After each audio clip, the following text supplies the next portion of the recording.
also got to see an idiot who really, for some reason, dislikes one Russell Westbrook. He was very mad, I guess because he's good at basketball. I'm not sure. Eventually escorted from the game. Unless you know a dude personally, Marcellus, is there ever a time to be, as a grown man, that angry? No, not in the real world. Obviously, you can't do that going down the street to somebody. But let's talk about the athlete workplace, how it's so disrespected by fans because they pay their hard-earned money. True. And then, you know what? It's funny. They use that as entitlement and privilege to do anything and act any certain way. Guess what? If someone pays, and this happens, people pay to come watch us do our show right here, and they pay their hard-earned money to come watch us on tour. Guess what? You can't just run on a set and do anything you want. You can't just break those barriers because you paid your hard-earned money. So I'm glad this fan was ejected. But he didn't go on the court. In all fairness, he was in his own personal space. You're talking from bias because you do the same stuff when you go to the Spurs game. And I don't want to hear it. Wait, we get to go on tour? Like, yeah, we don't know that. Well, you know what? We missed the wife. Spot. If you really look at this video closely, the wife on the left is giving them the business as well. How you know that's his wife? That could be his sister. Okay, well. I'm just saying, maybe. That guy's married.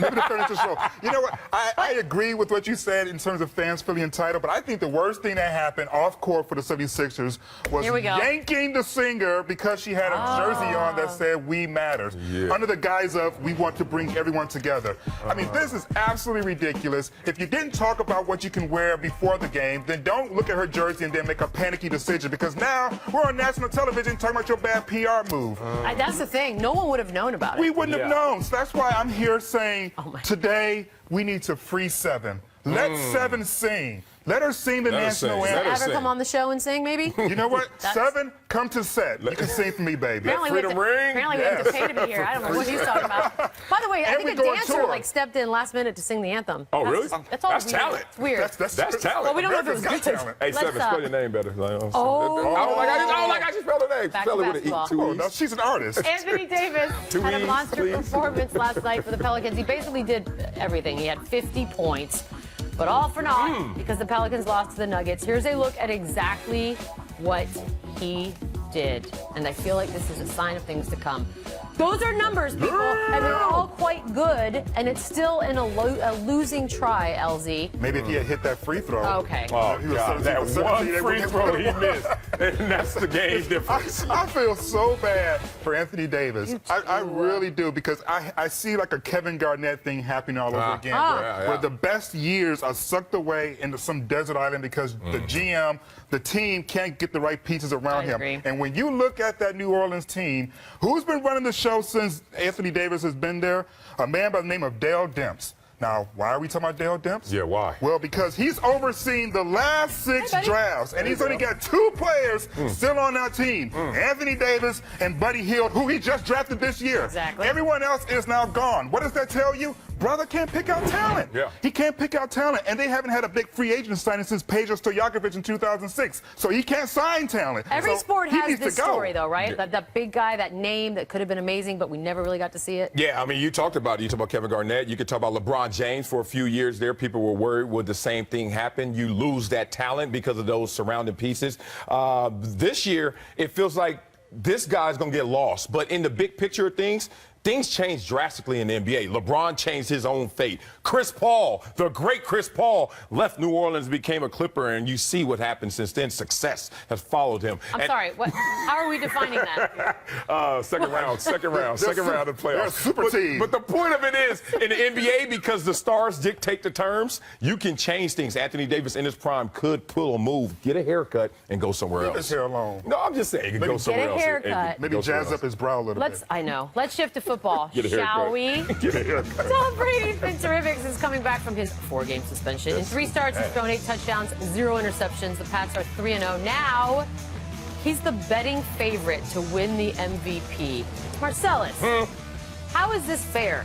He's 3 games in. Why is he at the top of this list? Well, it's obvious because when he came back from his suspension, he looked around and said, no one has stuck their head above the crowd. No one. I mean, Peter King all due respect, was saying Sam Bradford might be the MVP at that time. Because he's doing things. Yeah, not doing enough. Because guess what? He was easily caught that fast by Tom Brady and surpassed in the MVP conversation. It feels obligatory. This year, it actually feels like we have to give out the MVP. Last year, we couldn't wait till Cam Newton to get the MVP. This year, it just feels like, well, we got this trophy here. We got to write someone's name. Is this not reactionary because people are angry that he was suspended in the first place? Listen, I like Mr. Sunshine Buns as much as everyone else. No, more, I think. I think more than us. Maybe more than others.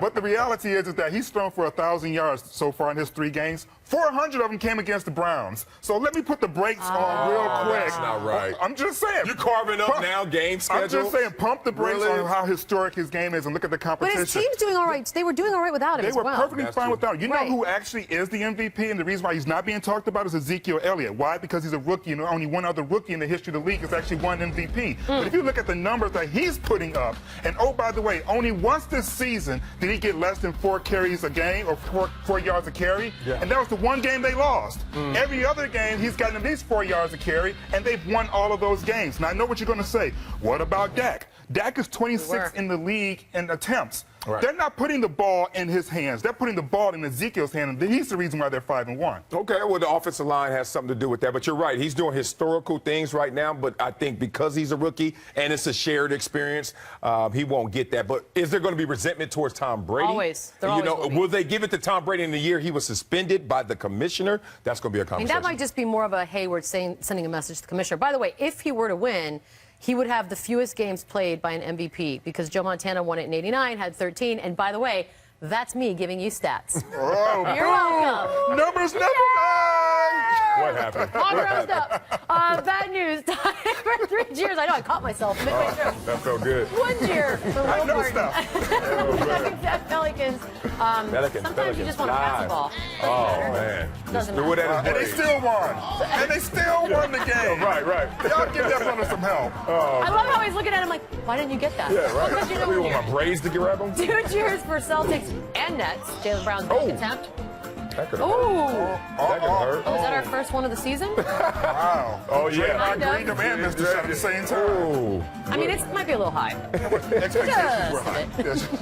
3 cheers for Mavs Pacers. Everything that can go wrong in a single play does. Everything. Everything? All of it. And then it ends well with Dirk. Oh, nice pass. Nice pass. That's that soccer. Dirk is still bend. It's not over, by the way. Dirk is still bend over. There's that. Lord. There is your exclamation man. point. It's the first game of the season. Guaranteed contract. See what you get? Week 8, fantasy football underway tonight. Matthew Berry stopping by to give you his fantasy ballers and fallers. Next. This is Sports Nation. Sports Nation is presented by Toyota. Let's go places. And in part by Wrangler. Be comfortable in your own jeans.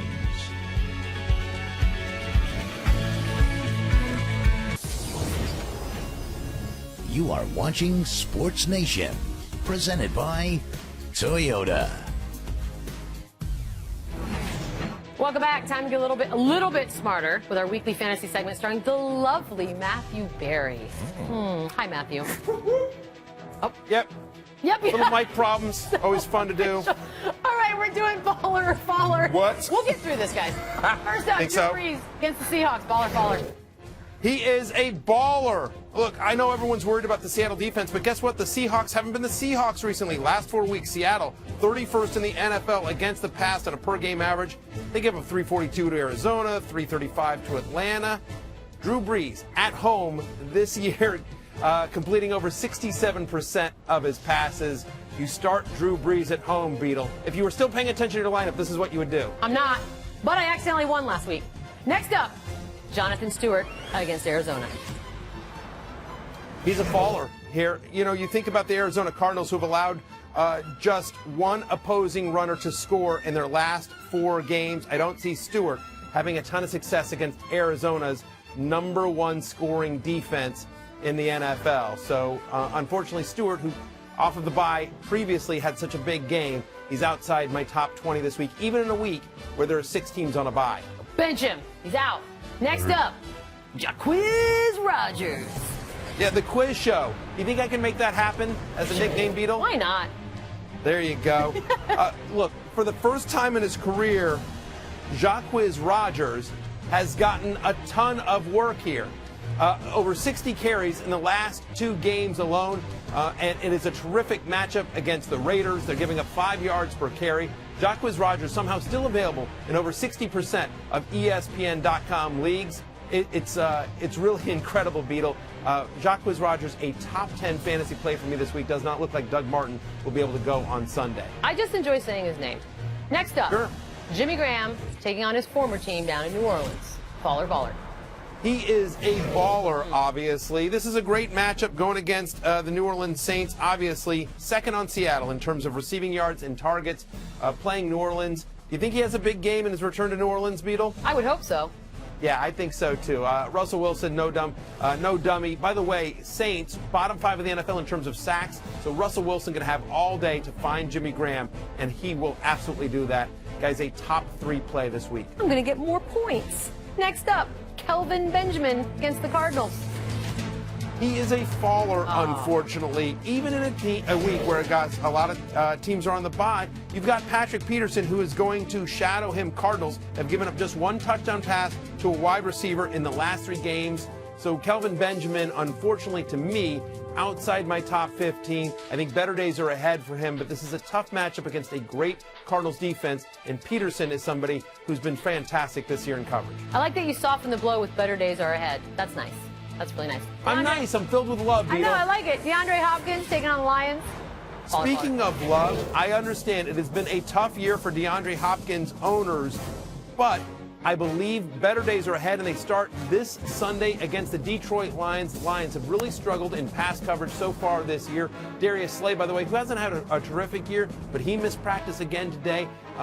The Lions have given up over 100 yards to receivers in 4 of the last 5, and DeAndre Hopkins 7th in the NFL in targets. They're looking for him a lot. They just haven't been able to connect. I think Brock Osweiler has a better game against Detroit than he has recently against Denver and Minnesota. The schedule gets easier for Hopkins going forward. LZ did not like that. Double birds, as a matter of fact, over to my left. Wow, LZ. Finally, Andy, I thought we were cool. I know, not after that. Andy Dalton against Washington's professional team. Yeah, you know what? I think he is a faller, believe it or not. Don't look now, but after getting torched by the Steelers on opening night, Washington has been pretty good in pass defense. They allowed just 4 touchdown passes in their last 6 games. Just 4 touchdown passes in their last 6. Josh Norman cleared to make the flight. I believe he plays in this game. So the Redskins, who are actually playing pretty good football, I don't think this is a huge game for Andy Dalton. They've struggled in run defense, Washington has. So I think this is a big Jeremy Hill, Giovanni Bernard game. Andy Dalton outside my top 12 for the week. Matthew, you did it again. You made us smarter. Kind of. Yeah, exactly. I did a segment of television. That's you what I did. And you know what? We've passed 5 minutes. We're good. There you go. We'll see you next week. We're going to be right back. But first, some Fallon NFL superlatives. Here's Eagles safety Rodney McLeod. He was voted most likely to have been told he'd get a lollipop after the photo was taken. Next up is Cowboys center Travis Frederick. He was voted most likely to start a conversation with, so how big is your doomsday bunker? How many generators does it have? Here's Eagles wide receiver Bryce Treggs. He was voted most likely to score a touchdown, then whisper, I am 7 years old. Here we have Jason Peters. He was voted most likely to have his head pop out of his jersey like a whack-a-mole. Wow. Can we see that? Can we see what that looked like? Oh, there you go. Oh, yeah, that's it. That's all right, yeah.